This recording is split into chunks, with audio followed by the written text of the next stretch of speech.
no, stop. She's under duress, Don. Yes. Well, She just knows getting your, Taekwondo. She's a black belt. I'm just getting your used to working under Don't pressure. forget that. Don't mess with her. I can't believe you're messing around with me. I don't know how to spell Carly. She shared that fact about herself for pure intimidation. C-A-R-L-I. Curly with an I. Yeah. Yes. Are you recording? You want me to hit start? Yeah, it's good. Yeah, it's going. Maybe I'll move this over.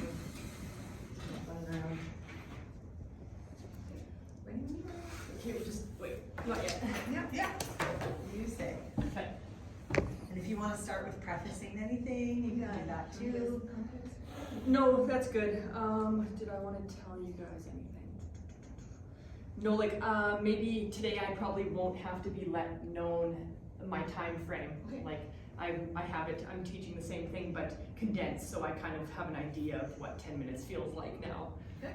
And is this a particular level or a class? Like, what, I'm just curious. Who are we pretending to be? This is level 1 electrical. Level 1 electrical. This is like day 1, level 1 electrical. Day 1, level 1 electrical. Yep. Okay. Okay, I'm ready. Okay, welcome to class, students. My name is Carly. I am your instructor. Today, our learning outcome is going to be electricity and how it works, okay? Have you ever seen one of those like transformers, or it's a green box on somebody's lawn, it says high voltage, don't touch? Yes. What do you think of when you think of high voltage? What do you think it's gonna do to you? It's gonna electrocute. me. Fry you. So you think that high voltage could potentially kill you, right? Yes. Okay. Well, actually, it's not the voltage that can kill you, it's the current. So when you're talking electricity, there's current, voltage, and resistance. And the voltage is not actually what kills you, okay? So the voltage is what pushes. The current is what flows. So the current is actually what can kill you. The current flowing through you is what could hurt you or potentially kill you, okay? So when you see that high voltage, yes, that can potentially be dangerous, but it's not the voltage that kills you, it's the current. So when you're thinking electricity, current, voltage, and resistance, do you guys have any experience with electricity? Has anyone here been shocked? Yeah, okay. Does anybody have any other experiences with electricity that they'd like to quickly share? I've been shocked by 30,000 volts, but it was extremely low current, so I was okay. Okay, cool. So like, let me guess, an electric fence. No, it was a piece of scientific equipment Okay. Oh, made to generate very high voltages. okay. It's a school setting. I had a 900 amp battery at 12 volts that was very wet and soggy that I laid my arm across both terminals accidentally. I knew about it really quickly. Okay, that's awesome. Thank you for sharing. Okay, so when we break down electricity, you hear these words current, voltage, and resistance. But what does that mean? Well, we have to start at the building blocks of life, which is the atom, okay? So the atom is made up of the nucleus, which is the center of the atom. The valence shell is what orbits the nucleus, okay? So in a atom, we have electrons that are orbiting the nucleus, and they have a negative charge, okay? So they're on the valence shell. These are valence shells that orbit the nucleus, okay? So electrons have a negative charge, okay? P stands for protons, and they are located in the nucleus of the atom. So P stands for protons, and they have a positive charge. So when you see electrons, you can put the 2 and 2 together where it sounds like electricity, right? Electrons, electricity. So actually, electricity is the flow of electrons, okay? So N is neutrons. Can anyone guess what the charge of a neutron is? Neutral, exactly. Positive, negative, neutral.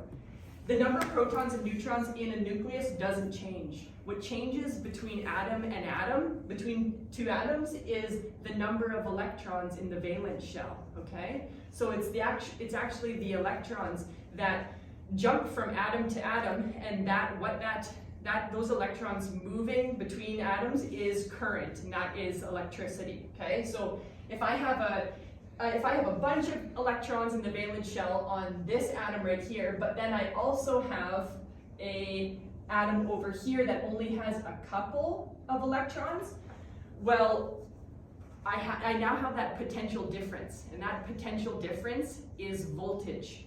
There's a difference in charge between this atom and that atom. And you can think of electron flow, which is negative to positive in this little analogy that I use. Is you can go to a party and you see a bunch of happy-go-lucky people and they're drinking or whatever, having fun with each other, and they seem like you're attracted to that, right? And if you have a bunch of people in this other corner and they're all like sad and mopey, well, those people naturally would be like attracted to those happy, excited people. And that is exactly how electricity works, is it's the flow of electrons from negative to positive. And as soon as you separate those charges, you have that potential difference, and that is the definition of voltage. Okay, so the current is the electrons flowing from atom to atom. That potential difference of charge is voltage.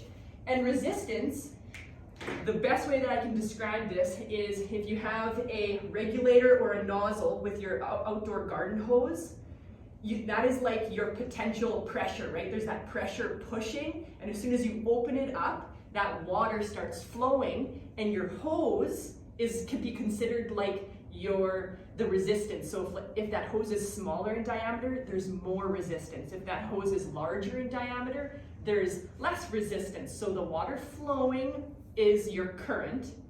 The hose can be considered your resistance, and that regulator is considered that push. That's that voltage potential. That's that pressure, and that's your voltage.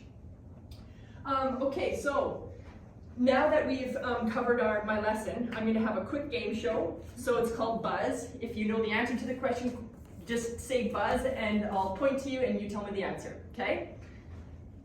Ready? Okay. Where is a proton in an atom located? Buzz. Colleen. The nucleus. Yes. What type of charge is an electron? Buzz. Did you buzz? Silas. Negative. Negative.